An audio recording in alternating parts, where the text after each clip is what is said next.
There is something called as a genius in a human being. There is a competence here which is capable of what nature did over 1,000,000 years, like that, over the afternoon. If the necessary striving is there, you can make it into your conscious process. If you set up the necessary situation, success is an assured thing for that person.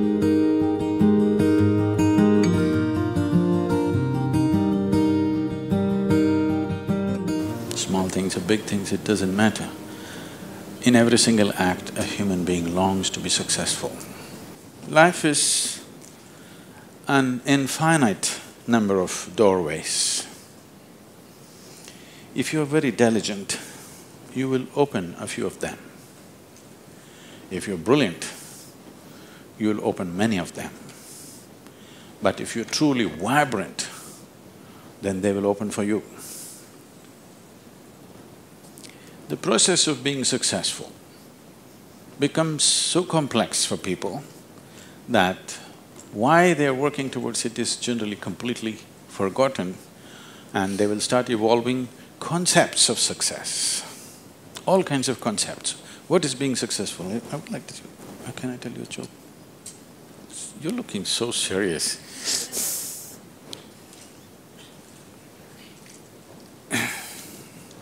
There was a man in India whose name is Shankaran Pillai.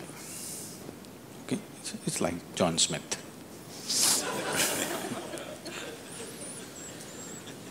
His son came to United States.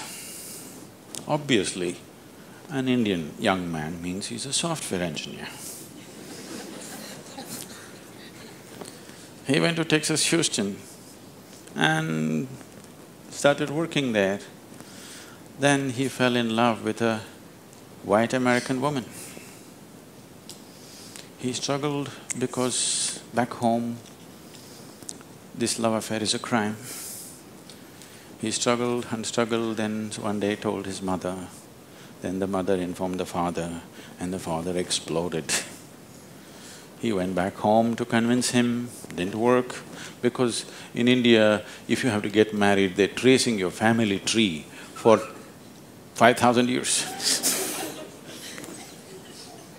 They're looking at the genetic purity of the person that you're marrying. So somebody from somewhere else, a white woman from America, how can you marry her? What do we know about her genetics? Where does she come from? What is her lineage? Da, da, da, da. So no way to convince, he came back. And of course, when he came back again, he fell in love and they went ahead. Then the father disowned. Shankaran Pillai just disowned his son, I have nothing to do with you. But years went by and they had a boy. And the boy's picture from the day he was born, it was on the Facebook, and the wife sticks it in his face, and the little baby, and it is growing up every day and all the things. Slowly, you know, you have disowned the son, but the grandson is a different matter. Slowly, within a matter of 1-2 years, he completely fell in love with this little baby that he has not seen. Things happened and people started coming from America, those who were traveling. Oh, you must see your grandson. You not seen him? Oh, you must see him, this is the fruit of your life. Slowly it caught him. Then he decided he's not going to see his son's face. He'll come to America and only see the grandson's face. And of course he's not going to look at that white woman. Then he came to America and a 7-year-old boy, full of energy, they're living on a small ranch, he's all over the place doing all kinds of things. He completely got washed away by this little fellow. Then this little boy one day said, "Grandpa, come, I'll show you my archery skills."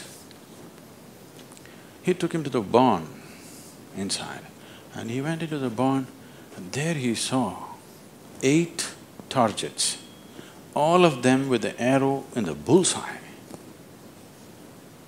Shankaran Pillai looked at it and then he thought, oh, this is my grandson. He thought of all the great legendary archers of India, you know, Arjuna and Ekalavya and he saw the future, all the Olympic gold medals falling from the sky. Then he asked "From what distance did you shoot?" The boy said, "From 20 yards. "What? From 20 yards, 8 targets, you shot them dead on, bullseye? How do you do this?" Then the boy said, "Grandpa, I first shoot and then paint the target."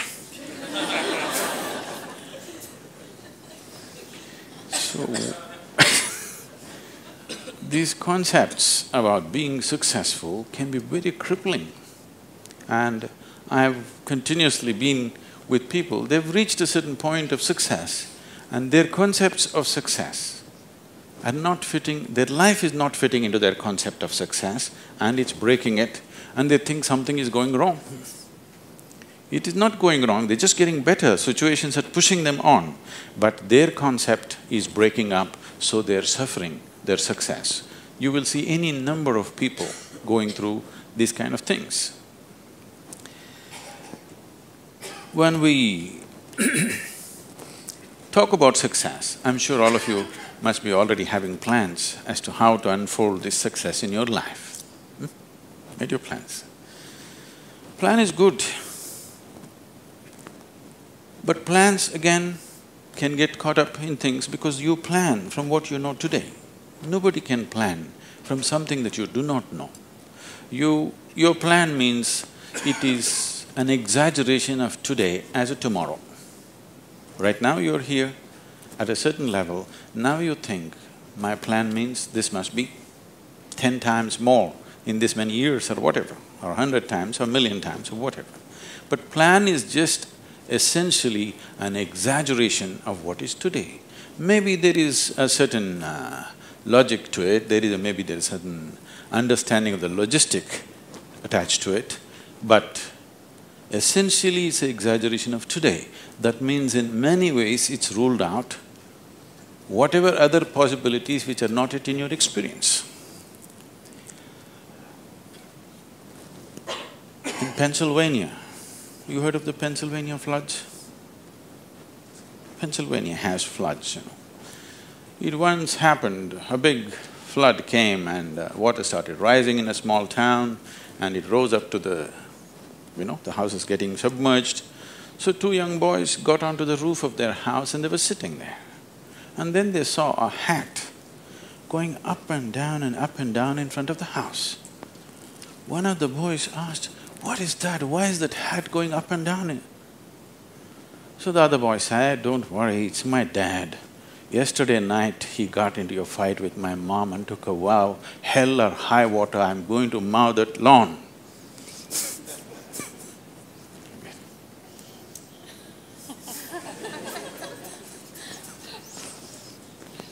So, plans can be debilitating.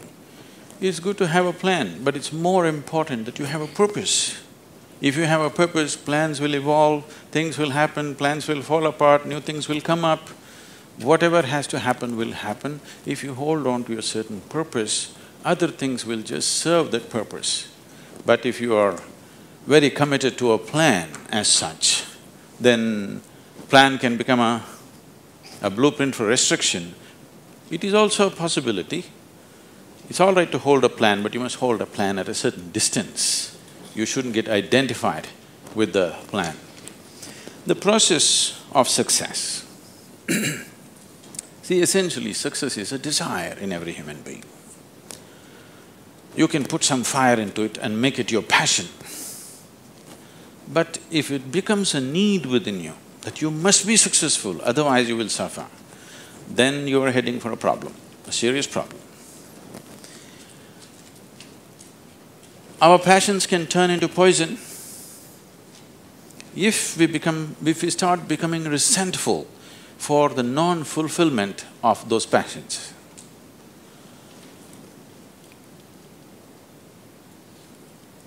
When I say turning into poison, today there's substantial medical and scientific evidence to show that if you become resentful, when you resent something, when you're angry with something, when you're frustrated with something, we can medically today check, we can do a little bit of blood work and show you're actually putting poison into your system. These are poisons that you drink and you hope somebody else will die. Life does not work like that. If you drink poison, you die, and it's fair. It's very fair, isn't it? If you drink poison, you must die. I drink poison, I want him to die. It doesn't work like that. So these emotions always take away the fundamental ability. See, there is something called as a genius in a human being. Every human being has it, every human being touches it at some moment of life. But the question is, how often do you touch it? That's a question. You sparked once in your lifetime. That's not good enough. You must be sparking all the time, isn't it? What is genius? There are many ways to look at it. One simplest way to look at it is, when we say intelligence, we are always thinking logical thought. Now, logical thought will be meaningless probably in another 25 years, because your computer may be able to explore all the permutations and combinations of logical thought much quicker and better than you can do. So touching the genius means there's another dimension of intelligence within you. What did you have for breakfast? Chicken in salad. See, he ate a chicken. Over the afternoon, this chicken has transformed itself into a human being. If you ask Charles Darwin, how long does it take for a chicken to become a human being, he would talk in terms of millions of years. Here he is. Over the afternoon, he transforms a chicken into a human being. So there is an intelligence here, there is a competence here, which is capable of what nature did over 1,000,000 years like that over the afternoon. Only thing is, this is an unconscious state of intelligence. Whatever is unconscious, if the necessary striving is there, you can make it into your conscious process. In your conscious process, if this intelligence, even a drop of this intelligence is available to you, suddenly life will spark like it's a magic. What everybody slogs for, you can just simply do it. Now when I say intelligence, always people will think this. If you say intelligence and ask them to show in sign language, they'll also always say this, isn't it? They'll not say this or this or this or this, but one cell in your body is doing more activity than your brain could ever do. One molecule of DNA is doing so many millions of functions in a minute that you can never ever figure it out. Yes or no? So in yoga, in the yogic systems, in the yogic sciences, we never look at anything as mind. There's no such thing as mind. There is a physical body and there is a mental body. So you learn to think through your body.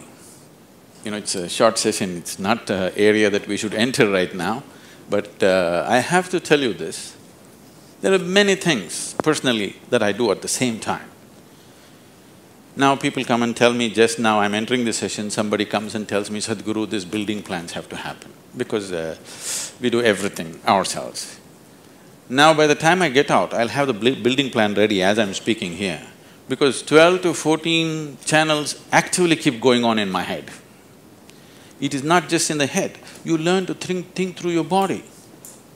Learning to think through your body will never give you a headache, that's the best part of it.